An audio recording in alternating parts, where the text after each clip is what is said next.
जय जिजाऊ, जय शिवराय, जय भीम, जय सेवालाल। बहुजन समाजाच्या उत्कर्षासाठी ज्या ज्या पावनीभूतींनी आपलं आयुष्य वेचलं त्या सर्वांच्या चरणी आज या ठिकाणी मी नतमस्तक होतो। याशिवाय ज्यांच्या वाढदिवसानिमित्त या ठिकाणी या वक्तृत्व स्पर्धेचं आयोजन करण्यात आलं त्या अमोलदादा मिटकरी यांना सुद्धा मी वाढदिवसाच्या शुभेच्छा देतो। विविध विषयापैकी जो विषय मी निवडलेला आहे त्या विषयाचं स्वरूप असं आहे,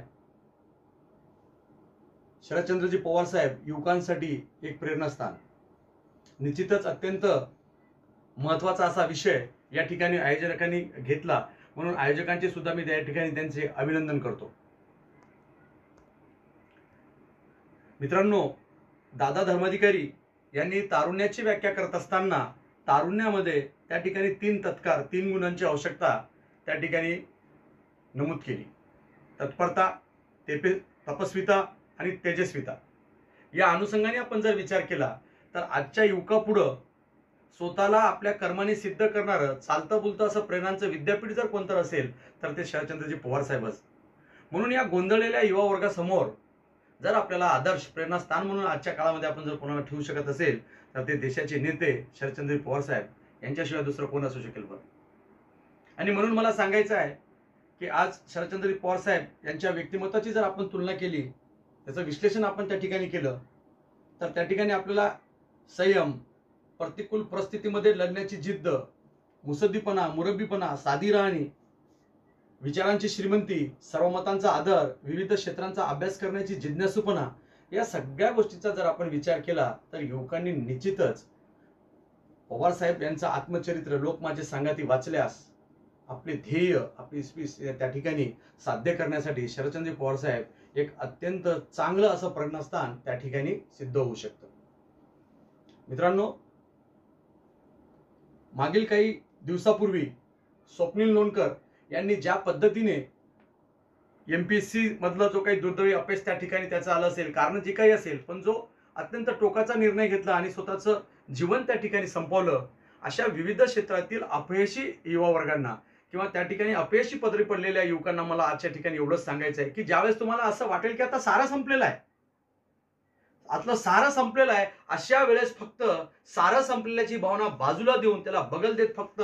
एक वेळेस ज्यावेळेस सारं संपलं असं वाटतं त्यावेळेस 1 तास शरद पवार बनून मैदानामध्ये उतरा आणि शरद पवार बनून ज्यावेळेस आपल्या महत्वाकांक्षेसाठी तुम्ही संघर्ष कराल, निश्चित तुमच्या ठिकाणी यश तुमच्या पदरी पडल्याशिवाय राहणार नाही। आणि म्हणून तुम्हाला फारसं या ठिकाणी वेळेचं बंधन बाळगत आपण आता शरद पवार साहेबांच्या संयमाचं त्या ठिकाणी उदाहरण घेऊ शकतो, साधेपणाचं आपण त्या ठिकाणी उदाहरण घेऊ शकतो, पण परत मी युवकांना तेवढंच सांगेल की शरद पवार साहेबांच्या ठिकाणी असलेला सर्वमताचा आधार, धर्मनिरपेक्षता, वैज्ञानिकवादी दृष्टिकोन, संघर्षशील वृत्ती, या सगळ्या गोष्टींचाही विद्यार्थ्यांनी आपल्या जीवनामध्ये जर खरोखर अंमलबजावणी केली तर निश्चितच एक यशस्वी जीवन, एक धन्य जीवन असं तुम्ही त्या ठिकाणी जगू शकता। म्हणून आजच्या युवकांसमोर एक चांगलं प्रेरणास्थान, एक चालतं बोलतं विद्यापीठ असं जर कोणी असेल तर ते शरदचंद्रजी पवार साहेब आहे। शेवटी मला एवढंच म्हणायचं आहे या ठिकाणी की समाज माध्यमावर मी पवार साहेबांबद्दल काही ओळी त्या ठिकाणी ऐकल्या होत्या, सर ते शेवटी मला तेवढंच म्हणायचं आहे की या देशामधल्या ब्राह्मणांना मराठा वाटतो शरद पवार, वंचितांना मराठा वाटतो शरद पवार, पण मराठ्यांना मराठा वाटत नाही शरद पवार। विरोधकांची टीका शरद पवार, सत्ताधाऱ्यांच्या तोंडी शरद पवार, सत्ता मिळाली तर शरद पवार, सत्ता नाही मिळाली तर शरद पवार, वाचला तर शरद पवार, बुडाला तर शरद पवार, बुडाला आग लागली तर शरद पवार।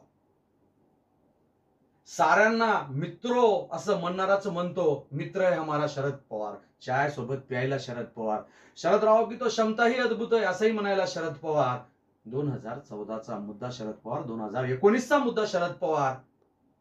93ला भूकंप आला की शरद पवार, 2019ला महापूर आला की शरद पवार, आणि त्यानंतर मित्रांनो संपादकीय मध्ये शरद पवार, न्यूज रूम मध्ये शरद पवार, बातम्यांमध्ये शरद पवार, आयटी पार्क उभारतो शरद पवार, लवासाचं खापर सुद्धा शरद पवार, पुण्यामध्ये उद्योगासाठी जमीन हवी असेल तर शरद पवार, पुण्यामध्ये तुमचे आमदार सांभाळतो शरद पवार, मवाळमध्ये शेतकऱ्यांचं बोलणं ऐकतो शरद पवार, भक्तांना कामाला लावतो शरद पवार, टोलरचा आवडता विषय शरद पवार।